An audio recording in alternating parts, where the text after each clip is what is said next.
देखिए, जिस प्रकार से नेशनल कॉन्फ्रेंस स्टेटहुड का राग अलाप रही है, जो स्टेटहुड कमिटमेंट है, जो राज्य का दर्जा भारत की संसद में भारत के गृह मंत्री ने बार बार दोहराया है कि स्टेटहुड मिल जाएगा, उसमें किसी को भी मुझे नहीं लगता कि शक या संदेह करना चाहिए।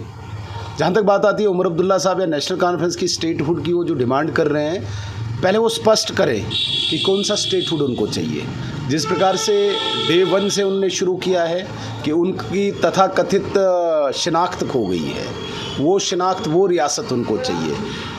उमर अब्दुल्ला साहब क्लियर करें कि कौन सी स्टेट वो चाहते हैं, विद 370, विद 13 जुलाई की छुट्टी, विद शेख मोहम्मद अब्दुल्ला साहब की छुट्टी, या विदाउट 370, विदाउट 13 जुलाई के तथाकथित योम शुहदा, विदाउट शेख मोहम्मद अब्दुल्ला की छुट्टी। तो ये स्पष्ट करे कि वो कौन सी छुट्टी चाहते, ये कौन सी स्टेटहुड चाहते हैं।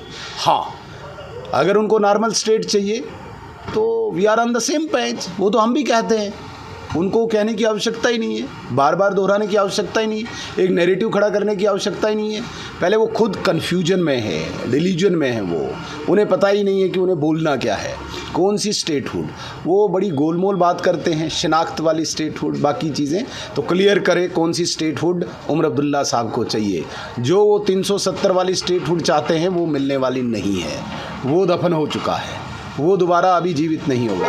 हाँ, नॉर्मल राज्य का दर्जा चाहिए, नॉर्मल स्टेटहुड चाहिए, तो फिर मैंने कहा कि बीजेपी एंड नेशनल कॉन्फ्रेंस, वो उमर अब्दुल्ला साहब भी हमारे ही पेज पे, we are on the same page, फिर तो कोई दिक्कत ही नहीं है। वो तो प्रधानमंत्री जी ने कह दिया, वो तो गृह मंत्री जी ने कह दिया है, उसमें कोई दिक्कत ही नहीं है। तो मैं आपके चैनल के माध्यम से स्पष्ट करना चाहता हूँ कि उमर अब्दुल्ला साहब ये कहे कि उन्हें कौन सी स्टेटहुड चाहिए पहले, उसके बाद हम इस पर बात करेंगे।